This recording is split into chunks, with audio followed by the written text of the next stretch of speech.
เวียดนามมีภาษาอังกฤษดีเป็นอันดับ 4 ของอาเซียนแล้วสปป.ลาวอยู่อันดับที่เท่าใดไปเบิ่งกันจากดัชนีความสามารถทางภาษาอังกฤษปี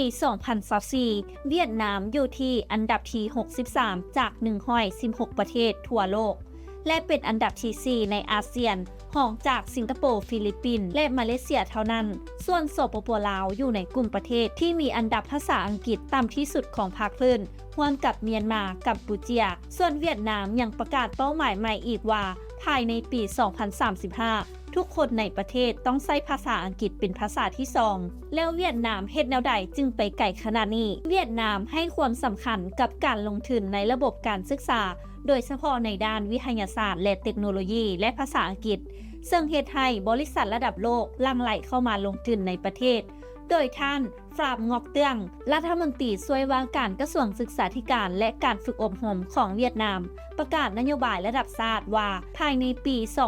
2035 จะสอนภาษาอังกฤษควบคู่กับภาษาเวียดนามในทุกวิชาเช่นคณิตศาสตร์วิทยาศาสตร์หรือประวัติศาสตร์พร้อมทั้งเน้นให้นักเรียนสื่อสารเป็นภาษาอังกฤษในโรงเรียนเพื่อเฮ็ดให้บุคลากรมีศักยภาพและสามารถสื่อสารภาษาอังกฤษได้รองรับการเข้ามาลงทุนของบริษัทต่างประเทศด้านดร.เหงียนทานบินจากมหาวิทยาลัยการศึกษานครโฮจิมินห์ระบุว่าโครงการนี้ควรเน้นให้เข้าถึงนักเรียนในพื้นที่ห่างไกลบ่แม่นแต่เด็กน้อยในเมืองใหญ่เท่านั้นเพื่อลดความบ่เสมอภาคในการศึกษาซึ่งเวียดนามวางแผนไว้อย่างชัดเจนเช่นปี 2035 ทุกโรงเรียนต้องสอนภาษาอังกฤษเป็นภาษาที่2ปี 2045 นักเรียนทุกคนต้องเว้าภาษาอังกฤษได้ในระดับสูง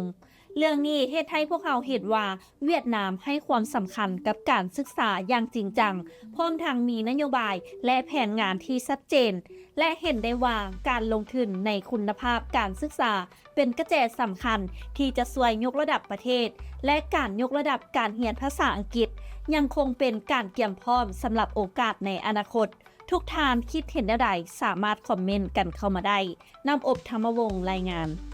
และท้ายนี้ต้องขอขอบใจสำหรับการติดตามข่าวสารจากทางไทยกิจเมกาซีนและอย่าลืมไปกดไลค์กดแชร์กดติดตามกด Subscribe ทุกช่องทางออนไลน์ของพวกเขาเพื่อจะบ่พลาดข่าวสารดีๆจากทางไทยกิจเมกาซีน